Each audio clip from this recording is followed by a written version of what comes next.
Welcome to question period in the Alberta Legislature. My name is David Carter, Speaker of the House and MLA for Calgary-Egmont. After question period today, the House will be working at second reading of Bill 22, the Labour Relations Code. At the moment, the House is dealing with a reasoned amendment and a sub-amendment to that particular reasoned amendment. No doubt the whole morning will be taken up with discussions of this sub-amendment and amendment. Last night the House sat until almost 11 o'clock dealing with Bill 21, the Employment Standards Code, which is also at second reading and being dealt with in terms of reasoned amendments and sub-amendments. Yesterday in question period for the second day in a row, there was considerable discussion about the importance of family life in the homes of the people of Alberta.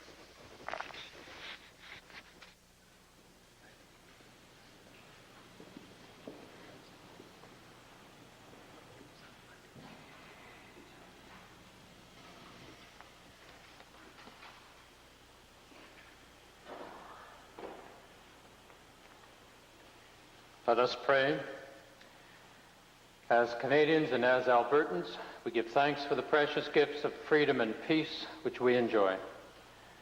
As members of this Legislative Assembly, we rededicate ourselves to the valued traditions of parliamentary democracy as a means of serving our province and our country. Amen.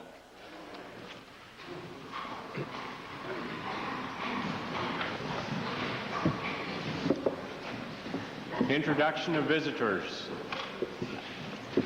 Presenting petitions. Reading and receiving petitions. Mr. Speaker, I rise to present a petition on behalf of 1,300 residents of West Edmonton, largely from the constituency of Edmonton-Meadowlark. This petition requests the provincial government to ensure sufficient education capital funding that a school, a junior high school, can be built no later than 1989 in the area of West Edmonton.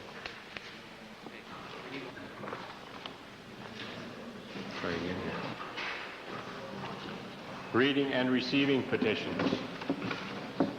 Presenting reports by standing and special committees. Notices of motions. Introduction of bills. Member for Calgary North Hill. Mr. Speaker, I request leave to introduce a bill being Provincial Offences Procedure Act. The purpose of this bill is to carry forward the basic elements of the Summary Convictions Act while establishing new procedure and penalty provisions for minor offences. Okay.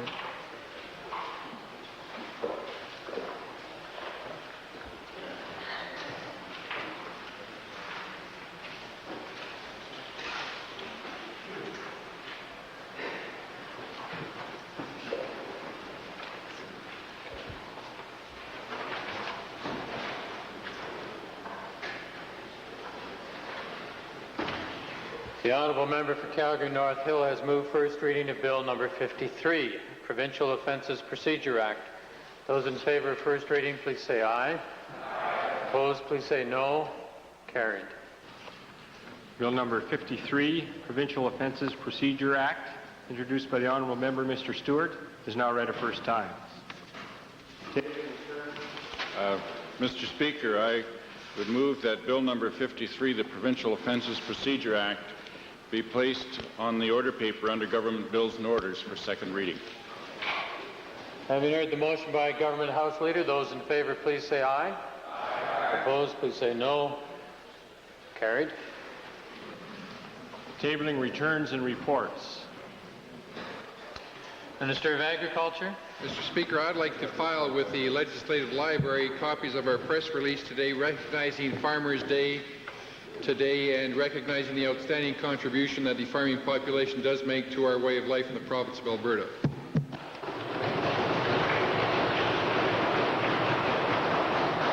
Minister of Community and Occupational Health. Mr. Speaker, I wish to file one report with the Assembly today, the annual report of the Alberta Dental Association for the year ending June 30, 1987, and as well to table two reports. one being the annual report of the Provincial Mental Health Advisory Council, and the other one being the Alberta Public Health Advisory and Appeal Board, both for the year ending March 31, 1987.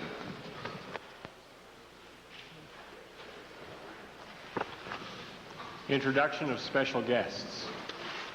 Member for Westlock Sturgeon. Mr. Speaker, I'd like to introduce to you and through you to the members of the legislature 58 bright and shining students this early from the Notre Dame School, grade 5 in my constituency.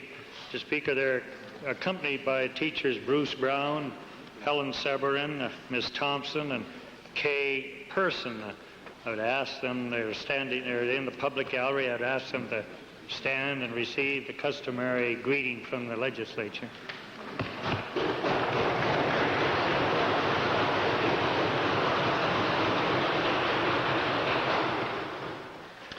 Member for Edmonton Calder, followed by Drumheller, followed by Edmonton Meadowlark.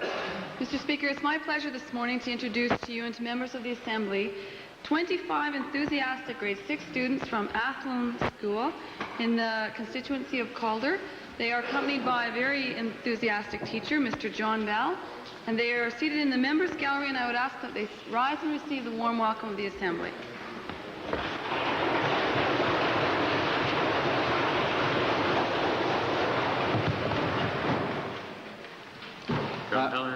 Mr. Speaker, it's my pleasure this morning to introduce to you and through you two grade 6 classes, the group comprising 46 from St. Anthony's School in the constituency of Drumheller.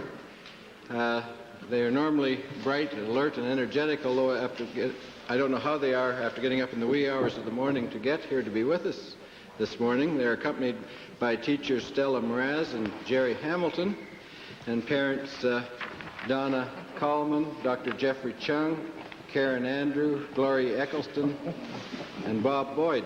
Also with them is Tim Harrison, their bus driver. I'd ask members of the Assembly to accord them their usual warm welcome.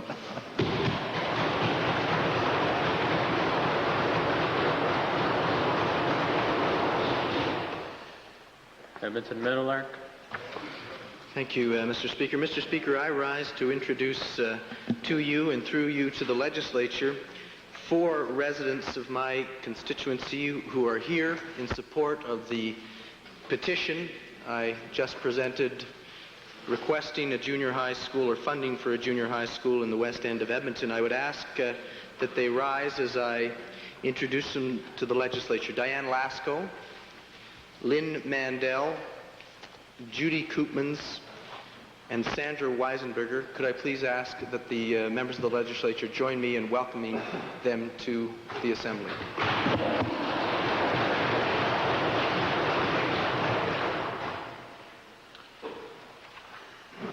Ministerial statements. Oral question period. Mr. Speaker, to the Premier. Mr. Speaker, recently the Premier's enjoyed making comments about the value of mothers staying in the house, to use his phrase. Now, Mr. Speaker, the Premier must be aware that every parent cares deeply about their children, whether they work or not. And I say to the Premier, Mr. Speaker, that talk is cheap, and some of this talk is hard to take from a Premier who has done almost nothing to support parents in the home. And my question, you'll get the question, Mr. of Energy, just settle down. My question to the Premier, Mr. Speaker, is this. What consideration has the Premier given to considering addressing the economic survival of average families before he sets up another expensive bureaucracy? Well, Mr. Speaker, as we discussed yesterday, and I point out to the honourable members, in the whole area of economic efforts, this government has fought so hard to turn around the economy in Alberta. When we were faced with the impact on our agriculture and energy industries, we fought to make sure that we diversified the economy so that we broadened the base on which the growth that we're now experiencing is going to be built. We assisted the agriculture industry, and we still are. We helped the energy industry, and we still are. And we've diversified, and we've built the tourism industry, and we've built the forestry industry, and we're working in the area of building the technology and research industry in this province, and strong assistance for the service industries and small businesses. Now, Mr. Speaker, all of this is starting now to have a new surge of growth and economic stability in this province. Just today, we have the dramatic news of the largest number of people in the history of this province now employed in this province.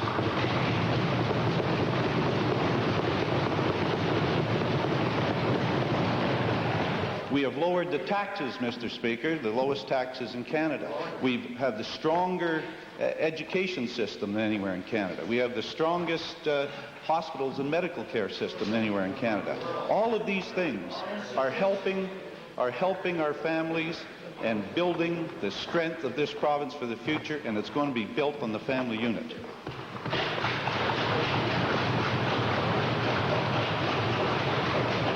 Mr. Speaker, listening to the Premier's answers, I thought I was in West Edmonton Mall and Fantasyland again, Mr. Speaker. But let's be a little more specific about the family, Mr. Speaker, rather than big oil and the things that you've done. Alberta government employment standards offer a totally inadequate package of parental leave, Mr. Speaker. A mother can get up to 18 weeks unpaid leave for a newborn. Fathers get nothing at all, Mr. Speaker. Right. The result is that they often have to suffer the penalty of resigning their jobs or giving up careers to be at home with their children. A very specific question to this Premier, if he cares about families, Mr. Speaker. Would he agree at this point then to withdraw Bill 21 until he has developed a parental leave program which actually makes it possible for parents to spend time at home without sacrificing their jobs and their careers? My time. Mr. Speaker, one of the things the honourable member should realize is that the bill is before the House right now. He has every opportunity to convince the House of the need to make that change. That's why we have legislation that goes through the series of moves that it does in a legislature, in our democratic process. All he has to do is convince the House. That's why the bill is before the House now. In terms of choices for families, there are all kinds of choices that parents make. But one they make is to have children. And once you make the choice to have children, which I certainly support, let's remember whose ultimate responsibility those children are. And it's not the state, as the socialists would tell you, it's the individuals and the parents.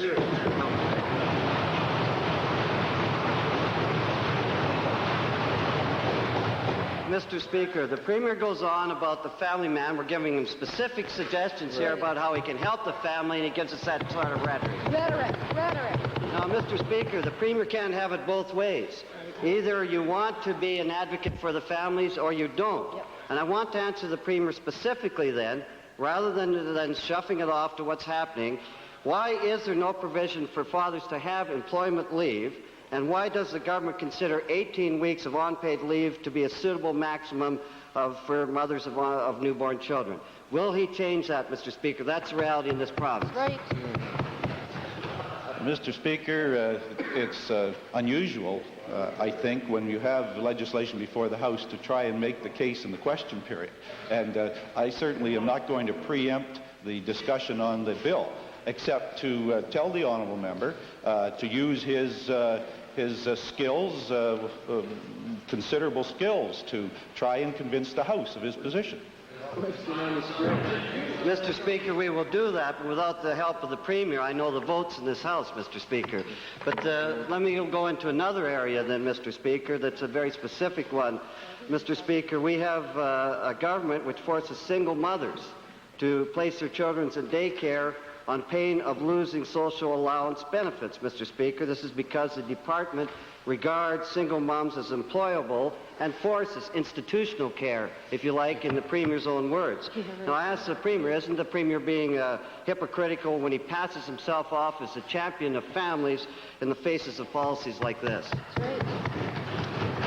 Mr. Speaker, the government's support for single moms is the best in Canada, and it will be in the future. The single moms who talk to me say that they believe that this government is helping them in every way we can. They have the initiative And some of them, Mr. Speaker, will make the choice that they want to use the daycare system, and we're supporting this daycare system in this province to a greater extent than any province in Canada. This is the only province in Canada that supplies more daycare spaces than actually there is a demand. So that to the single moms, we are looking out for their needs. Now, we are also working with them to allow those who want to move into the labor force. We're helping them with career training. We're helping them with imaginative programs to move into the workforce. And this very day, when you have such a tremendous number of women in the workforce in Alberta, the largest participation in Canada, it shows that the government's programs of working with mothers, parents, is absolutely successful. And we now have a dramatic situation in employment in this province, the result of the government's efforts of turning around this economy.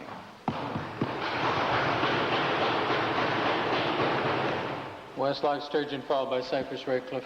Mr. Speaker, to the Premier, while not questioning his very good intentions in realizing the strain, the biggest strain on young families today is one of financial stress, would the Premier be counseling or ordering this new ministry to study the whole potential of guaranteed annual income or income support or negative income tax, whatever word he may want to use, in order that these people will have a stable income to pick and choose their choice of life that you have asked or mentioned in your talk?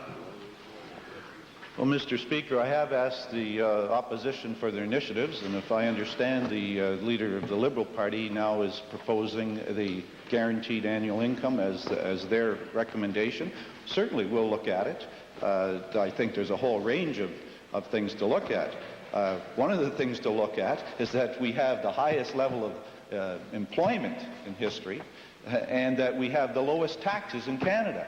If you're really working to help in an economic way, you would know that what is happening in this province right now is very, very positive in the area of providing economic growth and the financial stability of families. Cypress Redcliffe. Cypress Redcliffe. Westlock Sturgeon. Cypress Redcliffe. Thank you, Mr. Speaker. Question to the Premier. To the Premier, in view of the comments made about the importance of the family and the role the family plays, I wonder if the Premier would consider moving motion 206 on page 16 of the order paper relating to a portion of the federal funding in the new daycare program. If the Premier would consider moving on that motion as it received wide support in this Assembly. Mr. Speaker, it is an item that I view with considerable interest. It's been raised in the House yesterday. We've discussed it before.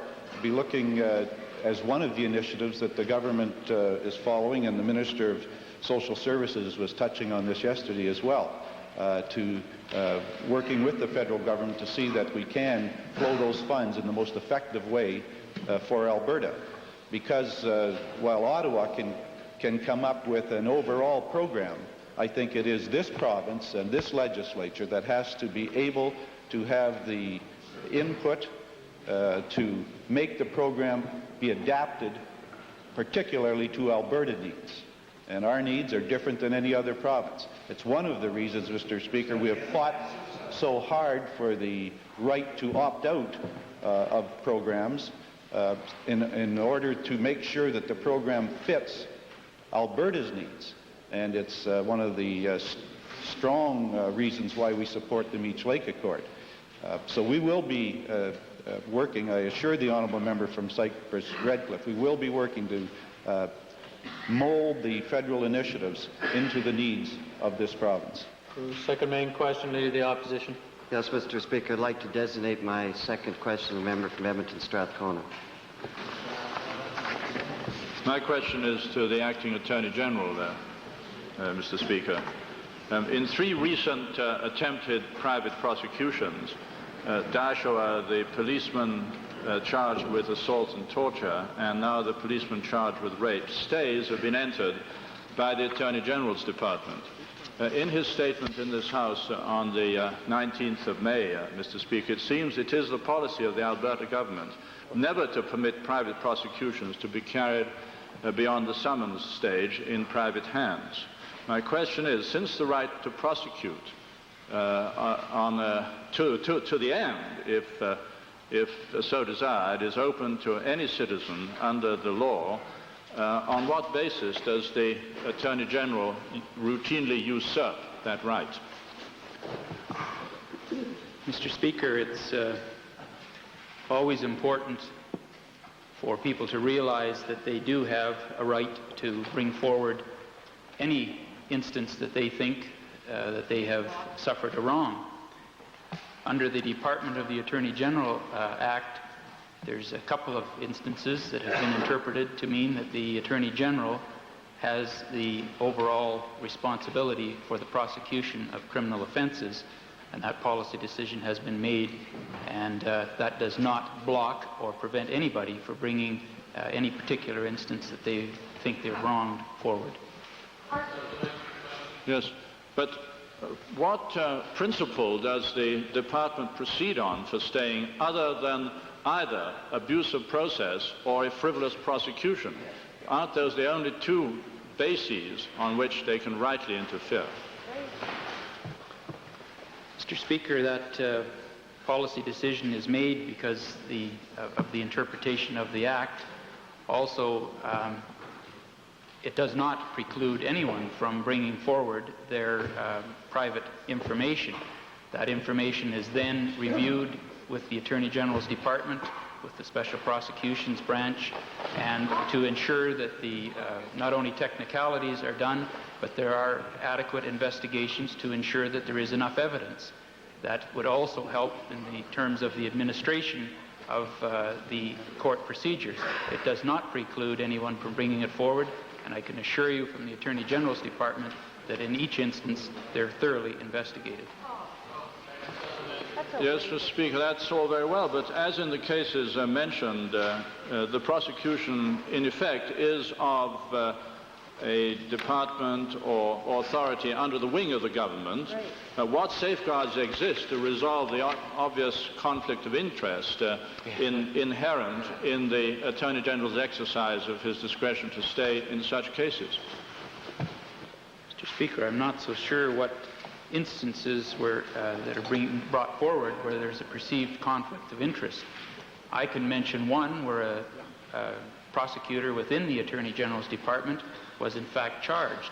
That was then put out to an agency relationship and thoroughly investigated, prosecuted, and the person found to be guilty. In the instance of the cases brought forward, the Dayashawa case, which was, I believe, raised on the May 19th date the Honourable Member mentioned, Mr. Walenko brought forward some evidence. At the time when it was investigated, it was found not to be sufficient to proceed. Mr. Walenko then provided me personally with some of that evidence, which was passed to the Attorney General. The Attorney General's Department is having that investigated. If there is sufficient evidence for the charge to proceed, the staying of the prosecution will be abated and proceeded with. In the instance of some of the police investigations that have gone on within the city of Edmonton, the one that comes to fore the most, the Navarrete-Acaros case, which was stayed on a private prosecution, there is going to be an inquiry held in that matter. If there is evidence from that inquiry, the information will be relayed and proceeded with. Mr. Speaker, we come back to the basic question. Why not let the private prosecutor go to the end if he, she, or it is prepared to?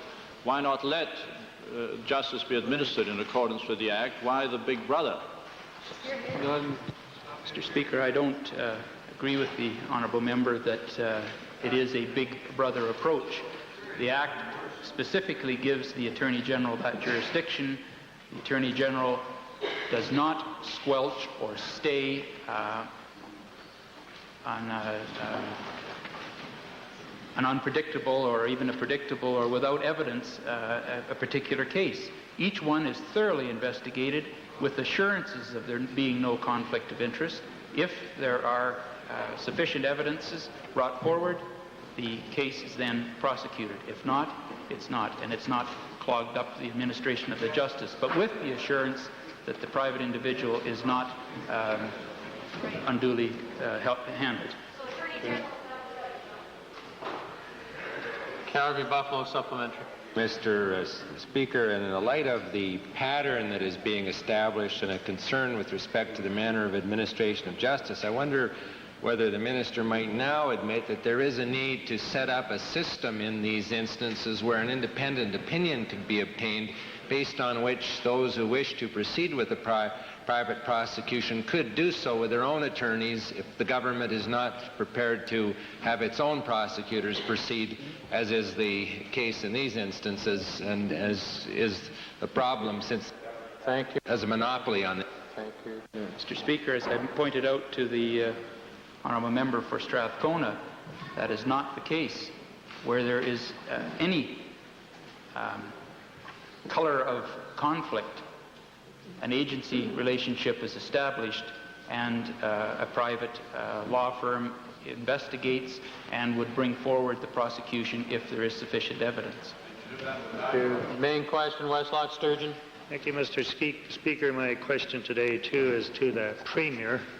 As Mr. Speaker, one of the most basic anchors of a good family life is the care and security of the grandparents, who often provide the wise counseling and also often some of the extra home labor to keep a home with children functioning as a unit through thick and thin. Yet, Mr. Speaker, we have seen this government, through its niggardly funding of local health boards, which in turn finance home care for seniors, appear to be trying to force seniors into institutions like nursing homes and auxiliary hospitals. My question, Mr. Speaker, to the Premier is, would the Premier agree that supportive and happy survivor, the elderly living in the community, is a backstop and a move towards family stability? Yes, I would, Mr. Speaker, and I'd also point out that the honourable member is completely wrong about the government's policies. The government has been working over some period of time. It's been debated in this legislature all through the estimates that the government's move is to try and move people out of institutions into homes, into communities. That's part of the initiatives in the strengthening of the family. That's part of the initiatives that are in the caring and responsibility paper that's before the House. And it shows the fundamental difference between ourselves and the opposition, where we feel that it is moving them away from state-controlled institutions more and more into the community and the family. Mr. Speaker, this defies the fact that there are more people in institutions in Alberta per capita than any other political administration in North America. Mr. Speaker, even using the page 28 of his budget here, shows a measly 1.1% increase in home care programs. And would the Premier then agree to meet with his Minister of Community Health to put the proper funding in there to keep the seniors in the community? For example, that Calgary wouldn't be over $100,000 a month short of being able to keep seniors in their homes. Mr. Speaker, quite often the honourable member gives us statistics. A sober second look, you can find the statistics are pretty convoluted and pretty inaccurate.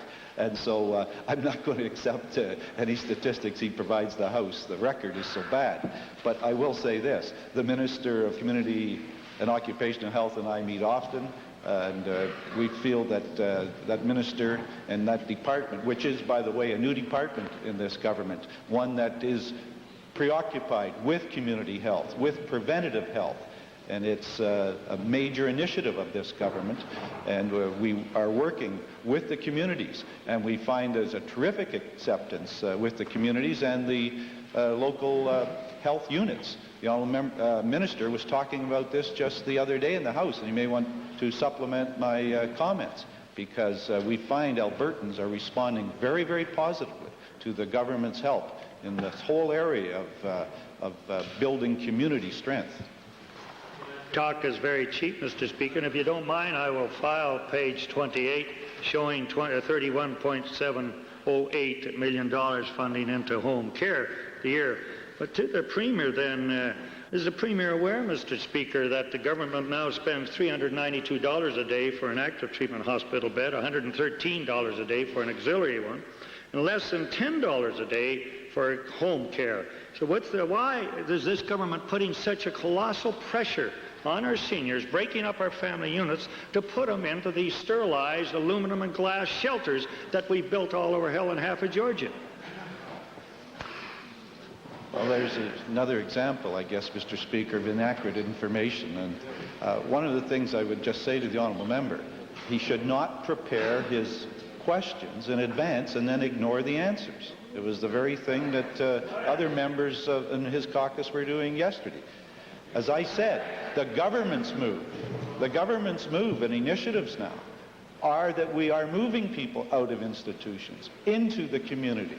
That has been going on all over Alberta. The Minister of Social Services was telling the House about those moves. It was the very members here who were saying get them out into other places, into institutions. I heard the Honourable Leader of the Liberal Party demanding more people going into an institution out somewhere by Sherwood Park. And the Minister was saying, no, we're not putting them in institutions. We're trying to get them into the home and community environment. And the Minister of Community and Occupational Health as well. That's the initiative of this government. The honourable member and his statistics just flies in the face of facts. Mr. Speaker, I mean to be humorous, Mr. Speaker, but wasn't so pathetic. Mr. Speaker, does the Premier realize that a measly 10% increase in the home care budget, which would be a fantastic amount to the home care people, would be $3.2 million, and that is less than the interest that the taxpayers pay on Mr. Pocklington's guarantee. That's less than the interest. $3.2 million a year, 10%. Would he do that? Well, Mr. Speaker, the honourable member can draw analogies, again, in an inaccurate way, which he tries to do, which is fine with me. I've been in opposition. I understand what you try to do over there. I must say the honourable member does it fairly poorly. But nevertheless, Mr. Speaker, this government's home care program was the first in North America.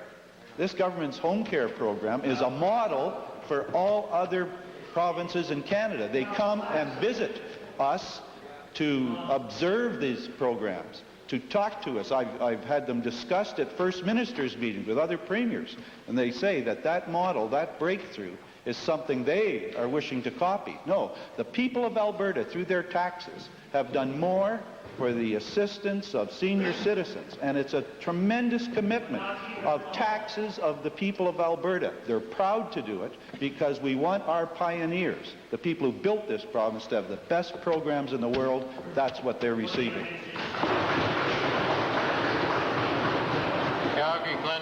Calgary Glenmore, followed by Leader of the Opposition.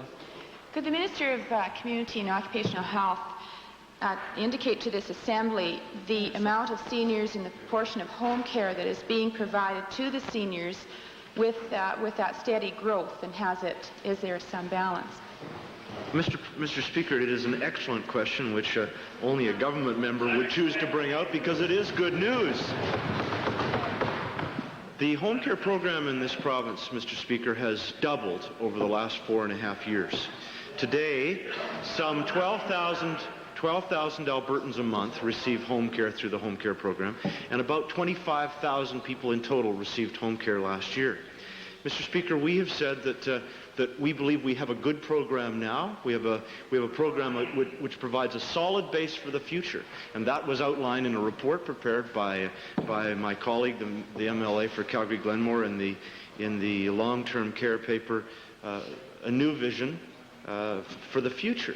And I'm confident, Mr. Speaker, that as that paper is receiving some tremendous response from around this province as to the ideas in it, that this government is going to respond to those positive reactions to the discussion paper and continue with that commitment and continue with the trend that we have had in the past in doubling that program in the last 4.5 years, and hopefully we'll accelerate that trend. Leader of the Opposition. It's interesting how you can use figures going back 4.5 years. But, Mr. Speaker, the reality was there's a 1.1% increase, but since 1987, in fact, there's been a cut. Nice. And my question to the Premier, Mr. Speaker, if he believes in all the things that he said, will he, in fact, then move now to restore at least the funding to the pre-1987 budget? Mr. Speaker, as I said earlier, the Honourable Leader of the Liberal Party falls into problems with trying to provide statistics, and now the Leader of the NDP as well. They don't even take into account, Mr. Speaker, the dollars that are going into the home repair program. That is to provide people to upgrading their homes, that allow them to stay in their homes. Seniors, up to $3,000 per home, and they have building into their homes the needs that seniors have in their homes. That's home care, Mr. Speaker, making that home a better place for them, a place where they can enjoy life in the community. Fuel subsidies, Mr. Speaker, fuel subsidies, property tax rebate, the home care program itself. These are all programs in this province that help our seniors to have the best services in North America. We're going to keep it that way. We look always for ways to improve it. I've asked the Minister of Community and Occupational Health to continue to find ways to help them and improve those services. But we're working from the basis of the best in North America, and we're proud of it. Member for Little Bow, followed by Calgary Fish Creek. Mr. Speaker, my question is to the Minister of Career Development and Employment, and it's with regards to a review we have done of the annual reports of 1985, 86, 86, 87 of the department, and noting in there that a decline in the number of trainees in some of the employment programs. For example, the Alberta training program has gone from the one fiscal year to the next from 14,000 to 10,000. Alberta wage subsidy program from some 23,000 down to 10,000. The Alberta Environment Employment Program from 1,000, just over 1,000 to 695. The Employment Skills Program from 702 to 400.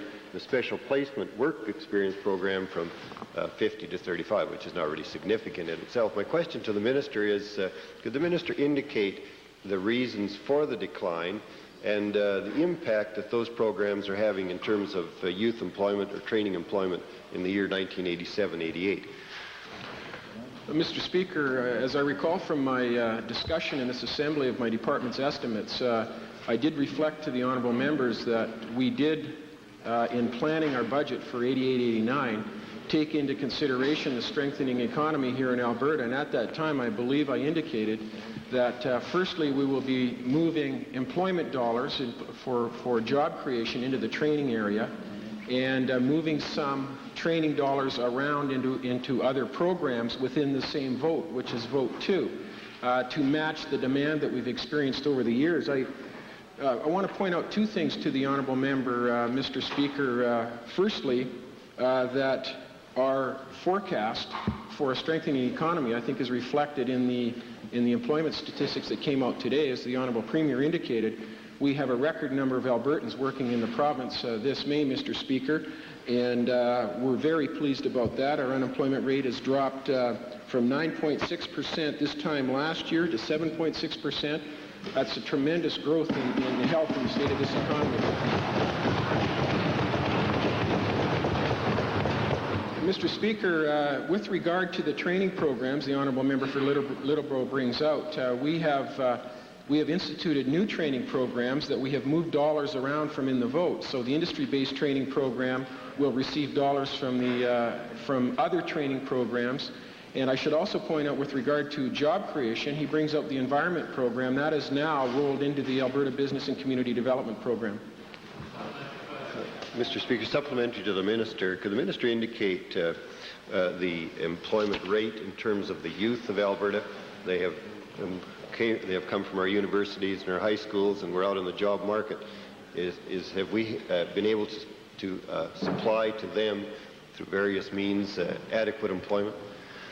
Mr. Speaker, this time of year, youth employment is foremost on my mind because, of course, we do our summer temporary employment programming for youth, and we watch it very closely to determine whether or not there are more dollars needed for that program. I should point out in response to the member for Little Bow's question that youth employment in the province is the highest it's ever been in recorded history. We have almost 100,000 students now employed in the province this May. Mr. Speaker, that is very significant, particularly this time of year when young people are moving from school into the labor market. I should also point out that that is down 6.7 percentage points from this time last year. Unprecedented in the history of this province, Mr. Speaker. Mr. Speaker, supplementary to the Minister, in light of the current employment statistics that were noted, would the Minister foresee, in terms of his current budget expenditures, a reduction in expenditures due to that fact, or would there be a transfer of these dollars into other functions? Mr. Speaker, it is my preference that the private sector and the small businesses out there are responsible for job creation. I would be more than pleased if I could say I have no dollars necessary for youth employment in this province, that in fact the private sector is creating those jobs.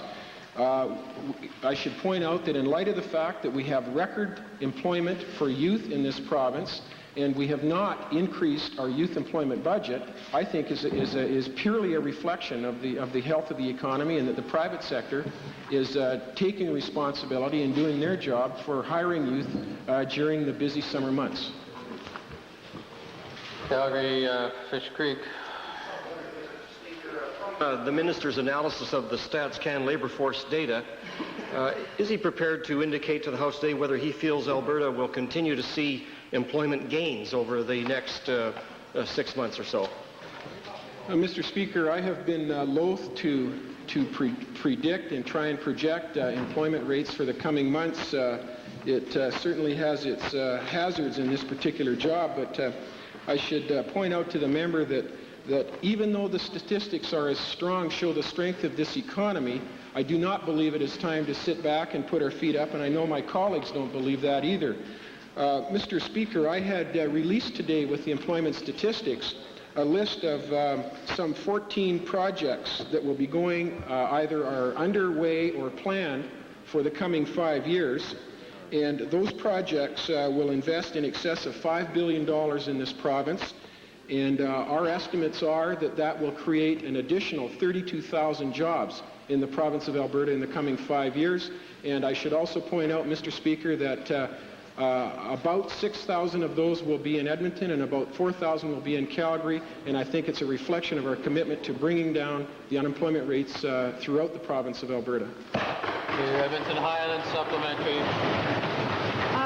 Yes, Mr. Speaker, there's hidden unemployment in Alberta, and it's particularly hidden when it comes to those who are over the age of 45, Mr. Speaker, and especially women. Given the slack in his estimates or in his budget now that he's been able to reduce the number of positions that he's willing to sponsor for young people, is the minister prepared to announce a new initiative to help those people over 45 get back into the workforce without offering training, retraining, and overtraining, but actually help them get jobs? Well, Mr. Speaker, it is an ongoing concern of this government about the unemployment levels for individuals who are 45 years of age and older. I think of it most recently, Mr. Speaker, as I just reached my 40th birthday, and obviously pay more attention to those statistics. I should say that we fund Mr. Speaker, non-profit organizations in Calgary, Edmonton, Lethbridge, and other major centers that we rely on to deliver programming and job search opportunities for people in excess of the age of 45. But to the member's point, Mr. Speaker, last May 1987, the unemployment rate for that category, 45 to 64, was 8.3%. And this May, Mr. Speaker, it is down to 6.3%, which is lower than our overall unemployment rate. Red Deer North, followed by Edmonton Glengarry. Thank you, Mr. Speaker. My questions are to the Minister of Social Services. Recent studies that were reported in the Journal of Research in Crime and Delinquency of 11,000 urban residents of high, medium, and low-income groups criticize theories that attribute crime to poverty, since when family structure is taken into account, the effect of poverty on crime rates, according to the reports, becomes insignificant and slightly negative. The report says that the percentage of single-parent households with children between the ages of 12 and 20 is significantly associated with rates of violent crime and burglary, and that income is not the overwhelming factor. Could the minister please tell us if her managers and workers are aware of these statistics when they prepare their assessments and work with these families? Well, Mr. Speaker, we try very hard to stay on top of the information and studies that are available, and I think the honourable member is speaking about a University of Maryland study that was very extensive and seems to fly in the face of a lot of long-held views with respect to a number of these issues. I have asked my people to take a look at that. Supplementary, Mr. Speaker, to the minister. In light of the fact that children from single-parent families are statistically vulnerable to being lured into delinquency, what preventative counseling measures do her social workers use which encourage families that are together but under stress to in fact stay together and to help them to do that? Mr. Speaker, that's a very broad question in terms of our deliberations with respect to what families come to our attention. Mr. Speaker, obviously most of the families in this province would not become the subject of attention by the Department of Social Services, but certainly those who do come to our attention, we make every effort to stress the importance of the family, and as well, where children in particular are in difficulty, we are stressing leaving them in their homes and providing counseling to the entire family. Supplementary, Mr. Speaker, can the minister tell us, in light of a Canadian survey of 11,000 wife abuse incidents which showed 1 in 18 separated women were assaulted, but only 1 in 500 married women were assaulted, is anything being done to advise families under stress of the negative effects of disintegration? Well, Mr. Speaker, I think it's important to note that public discussions of this area certainly do a lot to hopefully make the public aware, the public who might be involved in this sort of situation, aware of the hazards and some of the more negative aspects of family breakdown. But, Mr. Speaker, I think it's very difficult for one department to address the entire issue of family breakdown, but certainly it is our intention to publish as much information as possible, particularly through the reporting that's done out of the area of family violence prevention that comes out of social services. Final supplementary, Mr. Speaker, and we're pleased to hear that social workers are working in the family and with the family on site. Is the minister planning on expanding that particular type of approach? Mr. Speaker, certainly it would be our emphasis based on the reality of budget restraints and so on to work on this area. Historically, we've had a high emphasis on institutional care, and I think that in almost every aspect of our society, whether it has been with respect to our education and then eventual apprehension of Native children to the other children that we would say that are in the broader spectrum of society, we believe the information available to us now indicates that this has not been the wisest choice of methods in dealing with kids. Obviously, the honourable member is speaking to the need of earlier intervention, how the Department of Social Services can become involved without usurping the authority of the family. And I think that that is a reasonable discussion to have in this Assembly and outside. And many people, as a result of the discussions inside the Assembly, particularly evolving from question period, are now involved in speaking to the issue. Thank you. Edmonton Avonmore, supplementary. Mr. Speaker, to the Minister of Social Services, I'm wondering if she is aware of the fact that 47% of single-parent families, headed by women in fact, live below the poverty line, and that the majority of women that are assaulted that are not in an ongoing relationship are assaulted by a former partner, and that the assault prior to the breakup may have been the cause of the breakup, and that she would take cognizance of these matters before she fell into the trap of blaming single parenting as the cause for problems with juveniles.